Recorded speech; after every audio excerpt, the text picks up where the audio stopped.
Shalom anak-anak, bagaimana kabarnya? Kita berharap anak-anak semua baik-baik saja. Mari kita melanjutkan pembelajaran kita di pertemuan kali ini tentang dampak hidup beriman dan berpengharapan. Kita berbicara tentang dampak tentu seperti adanya hal-hal yang didapatkan dari hidup beriman dan berpengharapan. Manusia beragama diharapkan memiliki iman yang teguh supaya mampu mewujudkan imannya dalam sikap hidup sehari-hari. Dalam surat Yakobus pasal 2 ayat 14-17 tertulis intinya bahwa iman tanpa perbuatan adalah mati. Artinya iman harus diwujudkan dalam sikap hidup sehari-hari. Perhatikan gambar berikut.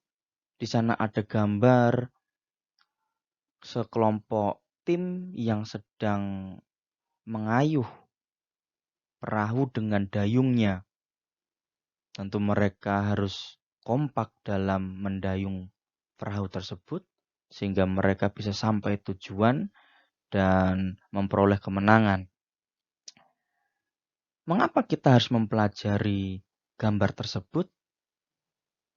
Dayung berfungsi sebagai kekuatan yang menggerakkan perahu. Jika tidak ada dayung, maka perahu tidak akan jalan atau tidak akan berlayar. Tanpa dayung, perahu akan terombang-ambing di tengah air sungai ataupun danau dan pada akhirnya dapat terdampar ataupun tenggelam. Begitu juga kehidupan jika tanpa iman. Begitu juga kehidupan jika tanpa iman dan pengharapan, maka hidup tanpa tujuan, ya, terombang-ambing oleh kebimbangan, keraguan, bahkan berbagai bujukan untuk melakukan hal-hal yang menyimpang. Jadi penting seseorang memiliki iman dan pengharapan agar seseorang tersebut tahu dengan jelas tujuan hidupnya. Sehingga orang hidup bukan tanpa tujuan, tidak tahu arah. Tetapi orang hidup dengan pasti dia menjalani hidupnya. Dia harus sampai kepada tujuan hidupnya. Makanya kita perlu memiliki iman dan pengharapan.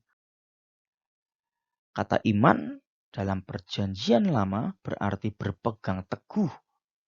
Beriman berarti berpegang teguh pada keyakinan yang dimiliki akan suatu hal. Karena hal itu dapat dipercaya dan diandalkan.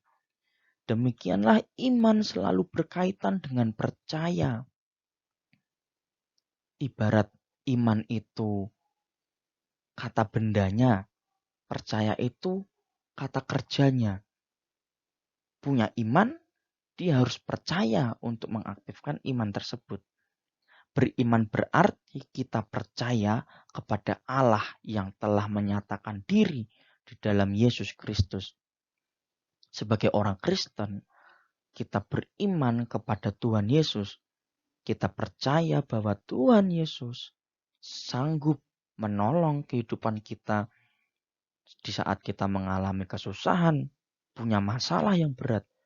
Kita dapat mengandalkan Tuhan karena Dia sanggup memberi pertolongan kepada kita tepat pada waktunya.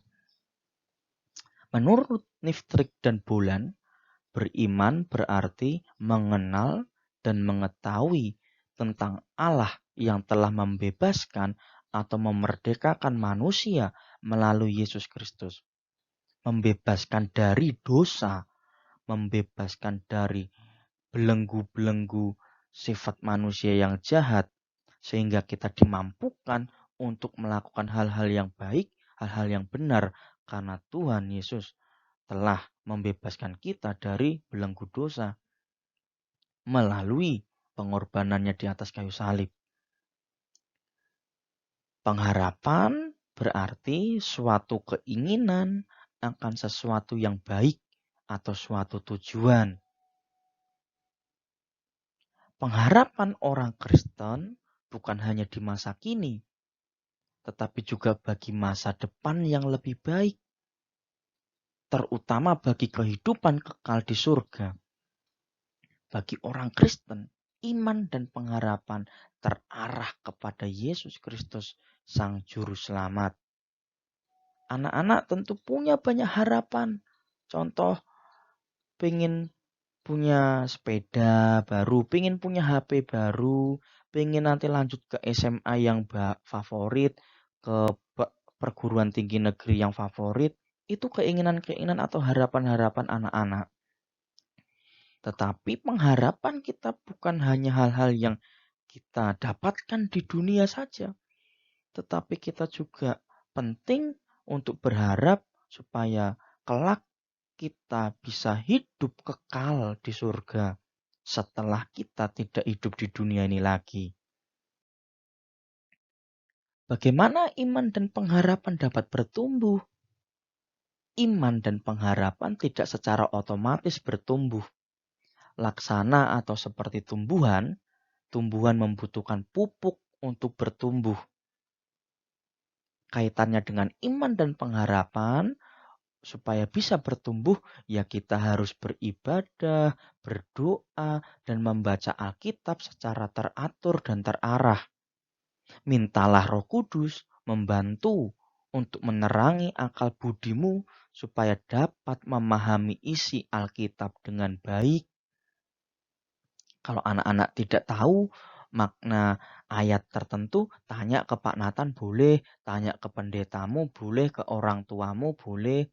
Supaya apa? Anak-anak benar-benar memahami isi dari setiap ayat Alkitab yang anak-anak baca. Banyak tanda-tanda yang kita dapat di sepanjang penjelasan Alkitab mengenai dampak dari hidup beriman dan berpengharapan. Tidak mengandalkan diri sendiri, tetapi mengandalkan Tuhan. Setia, taat, sanggup bersukacita dalam kesesakan, sanggup bertahan dalam penderitaan, berani bersaksi, percaya segala sesuatu, memiliki pendirian yang teguh, tidak mudah terpengaruh, memiliki keyakinan yang kokoh, tidak menyesali kemalangan, memiliki sikap hati yang benar, tegar di tengah persoalan, berani menanggung resiko, tidak mengenal putus asa, dan berpegang teguh pada janji Allah dan sebagainya. Jadi ini adalah tanda-tanda yang kita dapat di sepanjang penjelasan Alkitab mengenai dampak dari hidup beriman dan pengharapan. Oleh karenanya anak-anak, ketika anak-anak punya iman, anak-anak juga perlu melakukan sesuatu seturut dengan apa yang Alkitab katakan, seturut dengan kehendak Tuhan. Jadi iman itu jangan hanya di mulut, perlu dilakukan. Orang yang berharap kepada Tuhan tidak akan ditelantarkan, sebab dialah Bapa kita, pencipta, pemelihara, dan penyelamat kita. Apakah yang dijanjikan Tuhan kepada orang-orang yang berharap kepadanya? Tidak akan dikecewakan, tidak akan dipermalukan, memperoleh pertolongannya, memperoleh pembelaan Allah, memperoleh berkat-berkatnya, memiliki jaminan hidup kekal, memperoleh kekuatan, memperoleh penghiburan, dan akan mendapat kemerdekaan dari perbudakan, kebinasaan, dan sebagainya. Jadi ini hal-hal yang dijanjikan Tuhan kepada orang-orang yang berharap kepadanya. Apakah dari sini anak-anak sudah mulai menyadari bahwa kita memiliki pengharapan yang teguh di dalam Tuhan Yesus? Ya tadi kuncinya anak-anak perlu beribadah dengan rajin, berdoa setiap saat, membangun hubungan dengan Tuhan, dan membaca Alkitab. Tugas yang Pak Nathan berikan setelah mengikuti pembelajaran yaitu, apakah kamu dapat menjelaskan menurut pikiran dan pengalamanmu apa itu iman dan apa itu pengharapan? Kemudian siapakah tokoh dalam Alkitab yang dapat kamu teladani ketika membahas mengenai iman dan pengharapan? Tulis seperti yang Pak Nathan tampilkan. Menurut saya iman adalah, kemudian pengharapan adalah, dan tokoh-tokoh Alkitab yang dapat kamu teladani. Berikan alasannya mengapa kamu meneladani mereka dalam hal iman dan pengharapan. Tulis di selembar kertas folio di akhir bulan akan dikumpulkan. Itu pembahasan kita pada hari ini tentang dampak hidup beriman dan pengharapan. Kiranya anak-anak memahami dan dapat menerapkan dalam kehidupan sehari-hari. Terima kasih. Tuhan Yesus memberkati. Amin.